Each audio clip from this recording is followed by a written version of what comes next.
इतिहास की वो एक गलती जिसकी कीमत भारत आज 800 साल बाद भी चुका रहा है। 16 बार दुश्मन को धूल चटाने वाले सम्राट ने 17वीं बार वो एक फैसला क्यों नहीं लिया? इतिहास के पन्ने अक्सर उन तारीखों से भरे होते हैं जो हम स्कूलों में रटते हैं। पानीपत की लड़ाई, हल्दी घाटी का युद्ध, बक्सर का संग्राम। लेकिन स्याही से लिखे इन पन्नों के बीच आंसुओं और खून से लिखी कुछ ऐसी लाइनें भी होती हैं जिन्हें अक्सर मिटा दिया जाता है, क्योंकि इतिहास केवल वो नहीं है जो जीता गया, इतिहास वो भी है जिसे माफ कर दिया गया। जरा एक पल के लिए अपनी आंखें बंद कीजिए और सोचिए, 12वीं सदी का हिंदुस्तान, सोने की चिड़ियां, ज्ञान का केंद्र और वीरों की धरती। लेकिन फिर एक रात आती है, एक ऐसी रात जिसका अंधेरा अगली कई सदियों तक इस देश के नसीब से नहीं छंटता। हम सब ने बचपन से पढ़ा है कि तराइन के मैदान में 2 युद्ध हुए थे। पहले में पृथ्वीराज चौहान जीते और दूसरे में वो हार गए। लेकिन रुकिए, क्या सच में कहानी इतनी सीधी थी? अगर मैं आपसे कहूं कि वो आखिरी हार एक युद्ध का नतीजा नहीं बल्कि एक ऐतिहासिक पछतावे का नतीजा थी, तो अगर मैं आपसे कहूं कि तराइन के उस खूनी मैदान में हारने से पहले भारत का अंतिम हिंदू सम्राट अपने सबसे बड़े दुश्मन को 1 बार नहीं, 2 बार नहीं बल्कि 16 बार, जी हां 16 बार जीवन दान दे चुका था, तो क्या आप यकीन करेंगे? आज 800 साल बाद सोशल मीडिया से लेकर चाय की टपरियों तक हर युवा के मन में एक ही सवाल है, एक ही टीस है कि आखिर क्यों एक शेर ने एक लकड़ बग्घे को बार बार जिंदा छोड़ा? जब दुश्मन आपके पैरों में पड़ा हो, निहत्था हो और अपनी जान की भीख मांग रहा हो, तो उसे छोड़ देना महानता थी या भारत के इतिहास की सबसे बड़ी कूटनीतिक भूल? आज आवाज स्तर पर हम इसी सवाल की तह तक जाएंगे। हम उन पुराने जैन ग्रंथों और महाकाव्यों की धूल झाड़ेंगे जो चीख चीख कर गवाही दे रहे हैं कि तराइन के वो 2 युद्ध तो सिर्फ कहानी का अंत थे। शुरुआत तो बहुत पहले हो चुकी थी। वो 17 युद्ध कहां हुए और वो 16 माफी क्यों दी गई? चलिए इतिहास की उस गवाही को सुनते हैं। इस पूरी कहानी को समझने के लिए और उस 16 बार माफ करने के लॉजिक को समझने के लिए हमें पहले 2 अलग अलग दुनियाओं को समझना होगा। हमें उन 2 इंसानों के दिमाग में झांकना होगा जिनकी फितरत में जमीन आसमान का नहीं बल्कि धर्म और छल का फर्क था। एक तरफ था अफगानिस्तान का घोर प्रांत, पथरीला, बंजर और बेरहम, जहां जीने के लिए कुदरत से भी लड़ना पड़ता था और अपनों से भी। वहां की हवाओं में नैतिकता नहीं, सर्वाइवल की खुशबू थी। उस मिट्टी से निकला था शहाबुद्दीन मोहम्मद गौरी। गौरी के लिए युद्ध कोई धर्म नहीं था, कोई रस्म नहीं थी। उसके लिए जंग का मतलब सिर्फ एक था, जीत, चाहे वो तलवार से मिले, चाहे जहर से या फिर धोखे से। इतिहासकार मिन्हाज उस सिराज लिखते हैं कि गौरी कोई महान योद्धा नहीं था, लेकिन वो एक जिद्दी लुटेरा था जिसे हार से शर्म नहीं आती थी। वो गिरता था, धूल झाड़ता था और यह देखता था कि अगली बार सामने वाले की पीठ में खंजर कहां उतारना है। उसके लिए सामने वाले की दया उसकी कमजोरी थी। वो हारने पर आत्मग्लानि में नहीं जाता था, वो जानकारी इकट्ठा करता था कि राजपूत कैसे लड़ते हैं, उनके हथियार क्या हैं। और दूसरी तरफ थी अजमेर और दिल्ली की वो तहजीब जहां युद्ध के भी नियम होते थे, जहां राजा सिंहासन पर बाद में बैठता था और न्याय के आसन पर पहले। यहाँ राज था पृथ्वीराज चौहान का, वो योद्धा जिसके बारे में कहा जाता है कि उनके घोड़े नाट्य रंभा की टापें जब धरती पर पड़ती थीं तो दिशाएं गूंज उठती थीं। पृथ्वीराज केवल ताकतवर नहीं थे, वो मर्यादा पुरुषोत्तम की परंपरा से थे और यही संस्कार आगे चलकर उनकी सबसे बड़ी बेधियां बनने वाले थे। राजपूतों के लिए युद्ध टोटल वॉर नहीं था, वो एक धर्म युद्ध था। नियम स्पष्ट थे, जो भाग रहा हो उसे मत मारो, जो निहत्था हो उस पर तलवार मत उठाओ और जो शरण में आ जाए उसकी रक्षा करना अपना धर्म समझो। पृथ्वीराज को लगा कि दुनिया के सारे राजा इन्हीं नियमों से बंधे हैं। उन्हें लगा कि अगर वो गौरी को हरा देंगे और माफ कर देंगे तो गौरी उनके एहसान के बोझ तले दब जाएगा। वो एक शेर की तरह सोच रहे थे जो शिकार के बाद पेट भर जाने पर किसी को नहीं मारता। लेकिन वो भूल गए थे कि सामने वाला शेर नहीं, लकड़ बग्घा है और लकड़ बग्घे एहसान नहीं मानते, वो बस मौके का इंतजार करते हैं। यह लड़ाई सिर्फ 2 राजाओं की नहीं थी, ये 2 विचारधाराओं की टक्कर थी। एक तरफ वो सोच थी जो कहती थी प्राण जाए पर वचन न जाए, और दूसरी तरफ वो सोच थी जो कहती थी वचन जाए, ईमान जाए, लेकिन जान और तख्त न जाए। और जब ये 2 विचारधाराएं टकराईं तो 17 युद्धों का वो सिलसिला शुरू हुआ जिसने भारत का नक्शा हमेशा के लिए बदल दिया। लेकिन सवाल यह है कि आखिर वो 15 से 16 युद्ध हुए कहां थे जिनका जिक्र हमारी किताबें नहीं करती? क्या वो सिर्फ हवा में थे या सच में नक्शे पर ऐसी जगहें हैं जहां गौरी को धूल चटाई गई थी? अब हम उस पन्ने को पलटते हैं जो आपकी इतिहास की किताबों से गायब कर दिया गया। लोग अक्सर सबूत मांगते हैं, कहते हैं कि अगर 17 युद्ध हुए तो उनके नाम और तारीखें कहां हैं? सच तो यह है कि जिसे हम आज युद्ध कहते हैं, उस दौर में उनकी परिभाषा अलग थी। वो महाभारत जैसी महाभयंकर लड़ाइयां नहीं थीं, वो थी छापा मार जंग। एक ऐसी जंग जहां एक लुटेरा बार बार घर की दीर्घा में घुसने की कोशिश करता है और हर बार घर का मालिक उसे पीट कर बाहर फेंक देता है। हम्मीर महाकाव्य पृथ्वीराज, प्रबंध और प्रबंध चिंतामणि जैसे पुराने जैन ग्रंथ गवाह हैं कि यह संघर्ष तराइन में शुरू नहीं हुआ था। यह संघर्ष शुरू हुआ था भारत की पश्चिमी सीमाओं पर। आज का भटिंडा, जिसे उस जमाने में तबरहिंद कहा जाता था, नादौल और पंजाब के बॉर्डर, ये वो इलाके थे जो पृथ्वीराज चौहान की तलवार की धार और मोहम्मद गौरी की पीठ को बहुत अच्छे से पहचानते थे। 1180 से 1190 के बीच का वो दशक। गौरी एक भूखे भेड़िया ये की तरह अपनी सेना लेकर आता। उसकी रणनीति हमेशा एक ही होती, अचानक हमला करो, लूटो और भाग जाओ। लेकिन हर बार उसका सामना उस दीवार से होता जिसे पार करना नामुमकिन था। पृथ्वीराज चौहान को खबर मिलती कि सीमा पर फिर से हलचल है। वो अपनी पूरी सेना लेकर नहीं निकलते थे। उनकी सीमाओं पर तैनात सामंत और उनकी छोटी टुकड़ियां ही गौरी के लिए काल बन जाती थीं। हर बार कहानी एक ही होती। गौरी आता, जोश में हमला करता और जैसे ही राजपूतों की तलवारें चमकती, तुर्क सेना में भगदड़ मच जाती। वो युद्ध कम और शिकार ज्यादा लगते थे। कल्पना कीजिए, उस मंजर की रेत के मैदान में मोहम्मद गौरी घोड़े से गिर पड़ा है। उसकी तलवार कहीं दूर जा गिरी है और उसके सामने घोड़े पर सवार साक्षात मृत्यु के रूप में पृथ्वीराज चौहान खड़े हैं। उन 16 बारों में से कई बार ऐसा हुआ जब गौरी पृथ्वीराज के पैरों में पड़ा था।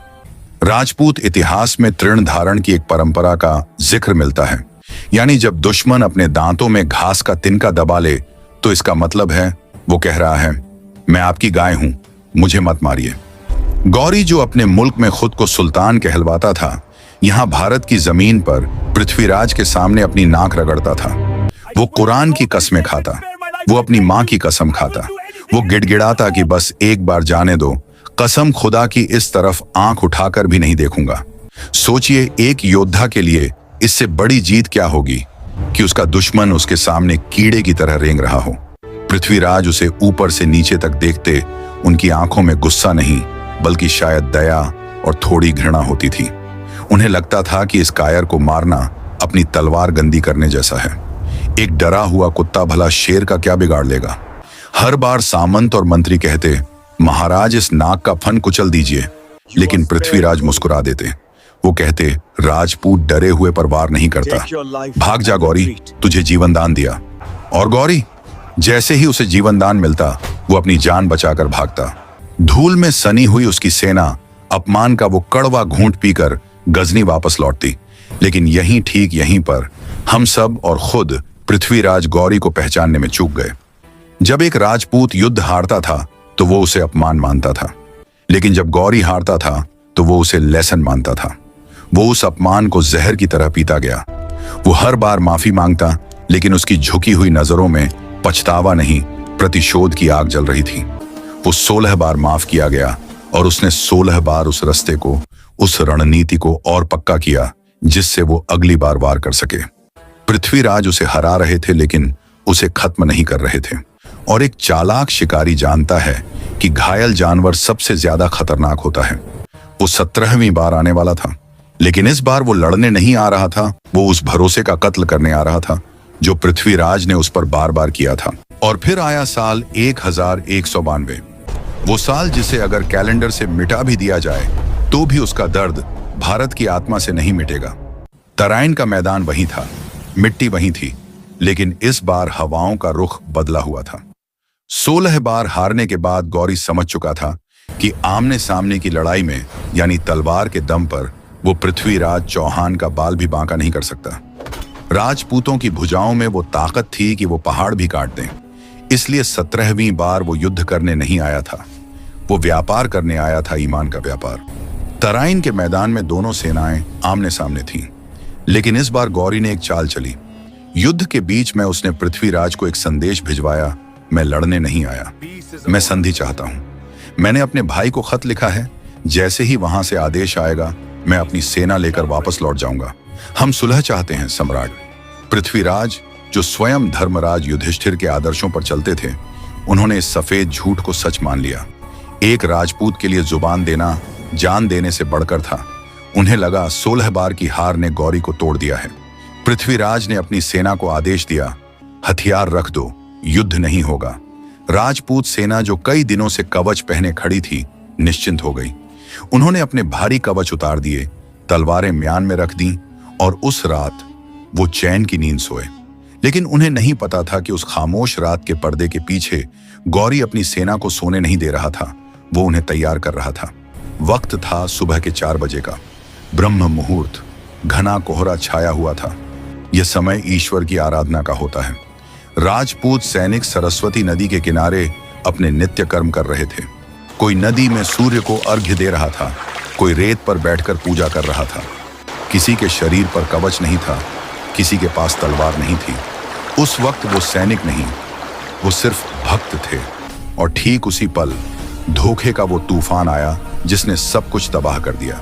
अचानक सन्नाटे को चीरते हुए हजारों घोड़ों की टापें गूंजी। जब तक कोई कुछ समझ पाता, गौरी के 10,000 तीरंदाजों ने तीरों की बारिश कर दी। यह युद्ध नहीं था, यह कत्लेआम था। सोचिए, उस मंजिर को एक हाथ में लौटा और दूसरे हाथ में माला लिए सैनिकों पर बख्तरबंद घुड़सवार छड़ दौड़ते हैं। जिसने अभी आंख भी नहीं खोली थी, उसके सीने में खंजर उतार दिया गया। वो चीखें आज भी तराइन की हवाओं में गूंजती हैं। पृथ्वीराज चौहान अपने तंबू में थे। शोर सुनकर वो बाहर लपके। उन्होंने देखा कि उनकी सेना, जो शेरों की फौज थी, वो आज बिना हथियारों के भेड़ियों के बीच फंसी है। वो भाग सकते थे, उनके पास सबसे तेज घोड़ा नाट्य रंभा था, वो बच सकते थे। लेकिन एक राजा अपनी प्रजा को मरता छोड़कर कैसे भागता? वो उस अराजकता के बीच कूद पड़े, बिना कवच, बिना पूरी तैयारी के। वो अपनी बिखरती हुई सेना को समेटने की कोशिश कर रहे थे, अपने सैनिकों का मनोबल बढ़ा रहे थे। वो लड़े, एक देवता की तरह लड़े, लेकिन धोखा इतना बड़ा था कि संभलने का मौका ही नहीं मिला। गौरी की सेना ने उन्हें चारों तरफ से घेर लिया। वो हारे नहीं थे, वो दबोचे गए थे। शेर को पिंजरे में तब कैद किया गया जब वो अपनों को बचाने में व्यस्त था। जिस सम्राट की तलवार की चमक से दुश्मन की आंखें चौंधिया जाती थीं, आज उसी सम्राट को धोखे के जाल में फंसाकर रस्सियों और जंजीरों में बांध दिया गया। उसी शाम भारत के सूर्य को, दिल्ली के रक्षक को एक अपराधी की तरह जंजीरों में जकड़ दिया गया। गौरी उन्हें एक ट्रॉफी की तरह, एक नुमाइश की तरह अपने साथ घसीटते हुए गजनी ले गया। पीछे छूट गया वो भारत जो अब सदियों तक गुलामी की जंजीरों में जकड़ा जाने वाला था। लेकिन पृथ्वीराज की कहानी अभी खत्म नहीं हुई थी। गजनी के उस अंधेरे काल कोठरी में, जहां रोशनी की एक किरण भी नहीं थी, वहां एक ऐसा प्रतिशोध जन्म लेने वाला था जिसकी गूंज से तख्त हिलने वाले थे। दृश्य अब बदलता है। हम तराइन के मैदान से हजारों मील दूर अफगानिस्तान के गजनी शहर में हैं। वहां के दरबार में आज जश्न का माहौल था। मोहम्मद गौरी अपने ऊंचे सिंहासन पर बैठा था। उसके सामने नीचे धूल में भारत के सम्राट पृथ्वीराज चौहान को लाया गया। उनके शरीर पर घाव थे, हाथों में लोहे की भारी जंजीरें थीं, लेकिन उस शेर की गर्दन अब भी हिमालय की तरह तनी हुई थी। गौरी ने तख्त से चिल्लाकर हुक्म दिया, ऐ चौहान, अपनी नजरें झुका, तू अब एक सुल्तान के सामने खड़ा है। पृथ्वीराज ने जंजीरों की खनक के साथ सर और ऊपर उठाया। उनके चेहरे पर डर नहीं, एक तीखी मुस्कान थी। उन्होंने गरजती हुई आवाज में जवाब दिया, मोहम्मद गौरी, एक राजपूत की आंखें या तो अपने इष्ट देव के चरणों में झुकती हैं या फिर युद्ध के मैदान में मौत के सामने बंद होती हैं। तेरे जैसे लुटेरे के सामने कभी नहीं। यह जवाब गौरी के अहंकार पर तमाचे जैसा था।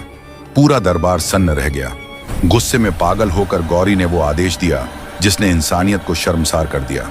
उसने कहा, अगर इन आंखों में इतना गुरूर है तो इन्हें रहने का कोई हक नहीं। लाल गर्म लोहे की सलाखें मंगवाई गईं। उन्हें पृथ्वीराज की आंखों में उतार दिया गया। वो दर्द जिसकी कल्पना मात्र से रूह कांप जाए।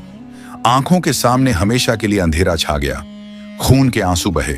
लेकिन दरबार में खड़े लोगों ने देखा कि उस वीर के मुंह से एक सी तक नहीं निकली। गौरी ने उनकी आंखें छीनी थीं, लेकिन वो उनका तेज और उनका साहस नहीं छीन पाया। तभी वहां एक फकीर के भेष में उनके बचपन के मित्र चंदबरदाई ने प्रवेश किया। चंदबरदाई जानते थे कि अब तलवार से नहीं, बुद्धि से लड़ना होगा। उन्होंने गौरी के अहंकार को उकसाया। उन्होंने कहा, सुल्तान, तुमने आंखें तो फोड़ दी, लेकिन क्या तुम जानते हो हमारे राजा शब्द भेदी हैं।